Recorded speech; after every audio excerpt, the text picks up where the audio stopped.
¿Vas con mujeres? No olvides el látigo. Así escribió Nietzsche. Y no fue una broma. No fue una metáfora amable.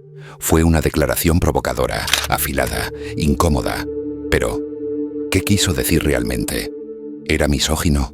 ¿O simplemente estaba revelando una verdad que nadie se atrevía a mirar? Hoy vamos a adentrarnos en uno de los aspectos más polémicos de su pensamiento, la visión de Nietzsche sobre las mujeres, el deseo y el poder invisible que ellas ejercen sobre los hombres. Un poder que no grita, que no se impone, pero que domina. Vamos a cruzar un terreno lleno de contradicciones, deseo, miedo, admiración y filosofía cruda. Vamos a ver y hablar de cómo incluso el hombre más fuerte puede caer ante lo que no entiende, y de cómo muchas veces el mayor poder es el que no se ve. Nietzsche no hablaba para complacer, hablaba para sacudir, y cuando se refería a las mujeres lo hacía con una mezcla de fascinación y desconfianza. No las veía como iguales al hombre, pero tampoco como inferiores en el sentido simple. Las veía como una fuerza distinta, una energía sutil, envolvente, peligrosa. Para Nietzsche la mujer no buscaba la verdad, buscaba el poder. No con espadas, ni con discursos, sino con encanto, intuición y estrategia. Decía que donde el hombre quería conquistar el mundo, la mujer quería conquistar al conquistador. Y en eso, para él, residía su verdadera influencia. No las veía como débiles, sino como expertas en la manipulación emocional, capaces de doblegar voluntades no por la fuerza, sino por el deseo, por la seducción, por la necesidad que el hombre siente de ser amado, admirado, necesitado. ¿Pero esto es misoginia o una advertencia disfrazada de halago? ¿Es Nietzsche un enemigo de la mujer o un hombre que temía su poder precisamente porque lo entendía demasiado bien? En el fondo quizás Nietzsche no odiaba a las mujeres, quizás solo odiaba la debilidad y veía en ellas un espejo donde el hombre se descubre vulnerable. Nietzsche no era un moralista, no buscaba decir qué está bien o qué está mal. Su obsesión era otra, el poder, la voluntad de poder. Y en ese juego la mujer no era una víctima, sino una jugadora maestra. Él veía que el hombre buscaba imponerse sobre el mundo, pero al hacerlo, se volvía también esclavo de sus propias pasiones. Y ahí, justo ahí, entraba la figura femenina, no como un obstáculo, sino como una fuerza que podía redirigir esa voluntad. A veces hacia la creación, a veces hacia la ruina. No es casual que Nietzsche haya vivido rodeado de conflictos con mujeres. Su propia vida amorosa fue un desastre. Amó a Lu Andrea Salomé, una mujer brillante, libre, imposible de poseer. Ella lo rechazó, y esa herida nunca cerró del todo. Y si su filosofía sobre las mujeres no fuera más que un eco filosófico de su dolor personal. Y sin embargo, él no la subestimaba. Todo lo contrario. Decía que la mujer tenía una relación más natural con la vida, con el cuerpo, con el instinto. Mientras el hombre se enredaba en ideas abstractas, la mujer para Nietzsche era tierra, sangre, carne, estrategia. Era capaz de sobrevivir sin necesidad de teorías, solo con su instinto agudo y su capacidad para leer el alma humana.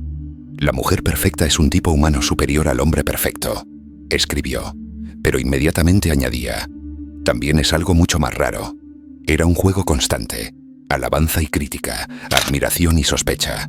Nietzsche no podía dejar de ver en la mujer a una especie de otro enigmático, una figura que no se ajustaba a sus esquemas. Una que fascinaba precisamente por no ser predecible. Pero aquí viene lo más inquietante. Nietzsche pensaba que las mujeres no buscaban la verdad. No porque no pudieran, sino porque no la necesitaban. Lo que realmente las movía, según él, era la seguridad, el poder emocional, la estabilidad del deseo. Decía que mentían con naturalidad, no por maldad, sino por instinto. Que su forma de ver el mundo estaba más ligada a lo vital que a lo racional. ¿Era esto una crítica? ¿O una forma de mostrar que en el fondo, la razón masculina era solo otra máscara del instinto, menos honesta pero igual de animal? Para Nietzsche la manipulación no era un defecto exclusivamente femenino, era parte del juego humano, pero pensaba que la mujer lo había perfeccionado. Sabía cuándo callar, cuándo acariciar, cuándo herir, no con violencia, sino con inteligencia emocional. Y tal vez por eso temía su poder, porque el hombre que cree dominar el mundo puede ser dominado por una sola mirada. Porque el conquistador sin saberlo puede ser conquistado, y porque en el fondo, lo que Nietzsche nos advierte no es sobre la mujer en sí, sino sobre el peligro de subestimar lo que no comprendemos. Tal vez Nietzsche no hablaba solo de las mujeres, tal vez hablaba de lo femenino como una fuerza ancestral, Una fuerza que no se rige por las reglas del lenguaje ni de la lógica, sino por algo más antiguo, más intuitivo. Algo que no se puede controlar, solo experimentar. Porque lo femenino en su filosofía aparece como ese abismo que el hombre teme mirar de frente. Un abismo que no grita pero susurra, que no impone pero seduce, que no domina pero conduce. Y eso, para Nietzsche, era más peligroso que cualquier ejército. Es irónico. Nietzsche, el filósofo del superhombre, de la fuerza, de la voluntad inquebrantable, termina revelando una verdad incómoda, que incluso el más fuerte puede doblarse ante lo invisible, que el deseo, la atracción, la necesidad de ser visto, amado, deseado, puede quebrar hasta la voluntad más férrea. ¿Quién tiene realmente el poder? ¿El que impone su fuerza o el que sabe cómo guiar esa fuerza sin mostrar la suya? En un mundo de discursos, él entendió que muchas veces el mayor poder no se ejerce con palabras, sino con silencios, con gestos, con miradas, que lo que mueve al mundo no siempre es la razón, sino el deseo. Y en eso, Nietzsche intuía algo que muchos prefieren no aceptar, que hay un tipo de sabiduría silenciosa, visceral, que ha sido despreciada por siglos simplemente por no ser masculina, una inteligencia emocional, una estrategia instintiva, que puede dirigir imperios sin necesidad de sentarse en el trono. Por eso, su relación con lo femenino nunca fue simple. Fue una mezcla de miedo, respeto y atracción. No entendía a las mujeres, y por eso les temía. No podía poseerlas, y por eso las admiraba. No lograba controlarlas, y por eso las acusaba. Pero en el fondo quizás Nietzsche no nos estaba diciendo qué pensar sobre las mujeres, sino que tampoco entendemos de nosotros mismos. Y ahí tal vez está la verdadera lección, que lo que más nos domina no es lo que vemos con claridad, sino lo que preferimos ignorar. Y si el verdadero poder de lo femenino no estuviera en lo que hace, sino en lo que provoca.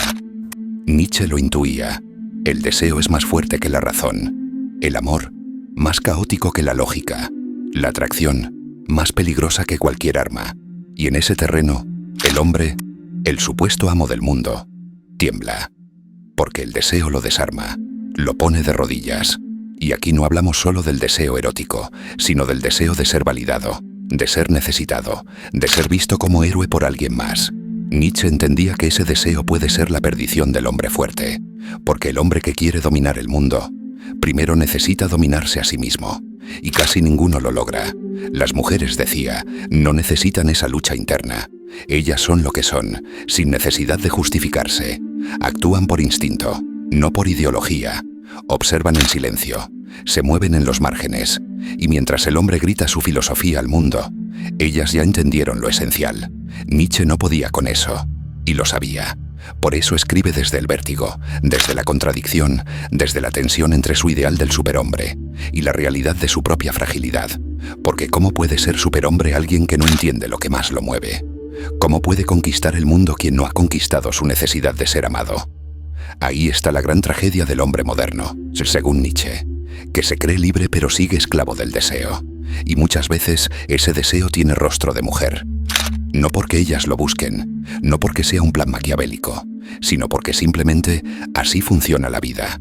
Porque la vida, la verdadera, la que arde, la que duele, la que inspira, nunca ha sido una cuestión de fuerza, sino de atracción. Y ese campo, Nietzsche lo sabía bien, lo dominaban ellas. Y así, entre líneas, entre ironías, entre frases afiladas como cuchillas, Nietzsche nos deja una revelación incómoda. Que el hombre que quiere ser Dios, que quiere ser creador, dueño de su destino, figura de poder, muchas veces cae ante lo más humano de todo, el deseo de ser amado. Ese deseo, sutil, ardiente e inconfesable, lo convierte en algo frágil, y lo femenino en la visión de Nietzsche encarna ese deseo, no como culpa, no como debilidad, sino como fuerza que desafía el control, porque lo que no se puede controlar, asusta, y lo que no se puede explicar, fascina. Para Nietzsche la mujer no era simplemente el otro sexo, era una fuerza de la naturaleza, un símbolo viviente de todo lo que escapa a la lógica, de todo lo que no puede ser reducido a teoría. Representaba lo que se mueve por debajo de las palabras, el instinto, la estrategia del cuerpo, la inteligencia silenciosa de lo emocional. Decía que ellas no buscaban la verdad, porque no la necesitaban, que no se perdían en ideas, porque ya sabían, sin pensarlo, lo que funciona, lo que mueve, lo que duele, lo que enamora. Y esto no es una acusación, es una declaración de asombro, de miedo sí, pero también de respeto. Porque mientras el hombre grita su poder desde lo alto de su torre de ideas, la mujer, según Nietzsche, opera desde abajo, desde las raíces, desde el lugar donde se mueve todo lo real. Y quizás por eso la humanidad ha temido tanto a lo femenino, porque nunca me ha sabido cómo definirlo, porque no encaja, porque desestabiliza, porque tiene un poder que no pide permiso, simplemente es. Nietzsche, el eterno rebelde, el destructor de ilusiones, lo sabía. El verdadero poder no es el que se impone, sino el que se siente sin saber por qué. No es el que domina con violencia, sino el que invade sin anunciarse. Y en eso, en esa capacidad de influir sin mostrarse, lo femenino tenía una maestría que lo descolocaba. Y no estamos hablando solo de mujeres como género. Estamos hablando de lo femenino como energía, como presencia, como una dimensión de la existencia que no se razona, que no se puede atrapar con ideas, sino que se experimenta con el cuerpo, con la emoción, con la piel. Ese no saber por qué que hace que alguien se quede. Ese no poder soltar que hace que un hombre fuerte se vuelva frágil. Ese algo que no se dice, pero que lo cambia todo. Nietzsche lo sentía. Por eso escribía desde la contradicción. Por eso oscilaba entre el desprecio y la fascinación. Por eso decía frases terribles. Y luego, sin previo aviso, soltaba una línea de admiración secreta, como si se delatara sin querer. ¿Qué pasa cuando el que se cree invulnerable se da cuenta de que su debilidad no es la guerra, ni el hambre ni la muerte, sino el deseo de una mirada? ¿Qué pasa cuando el conquistador descubre que ha sido conquistado sin que nadie lo tocara? Ese es el drama del superhombre, que puede vencer al mundo, pero no puede vencer su propio corazón. Y ahí, en ese pequeño abismo, Nietzsche encontró una verdad tan incómoda que nunca pudo decirla abiertamente, que el poder más profundo no es el que grita, es el que te habita en silencio, el que te cambia sin darte cuenta, el que entra sin forzar la puerta. Y muchas veces, demasiadas veces, ese poder tiene rostro de mujer, no por manipulación, no por estrategia, sino porque simplemente hay una forma de poder que no se enseña, se lleva dentro. Y ese es el que Nietzsche no pudo comprender, y por eso lo temía, y por eso lo escribía, y por eso, al final, lo admiraba. Y así como un eco que no muere, cada palabra deja su huella en el alma. Que lo que escuchaste hoy no se quede solo en tus oídos, sino que resuene dentro, donde nacen las preguntas y se despierta la conciencia. Gracias por estar aquí. Nos encontramos en el próximo latido del silencio.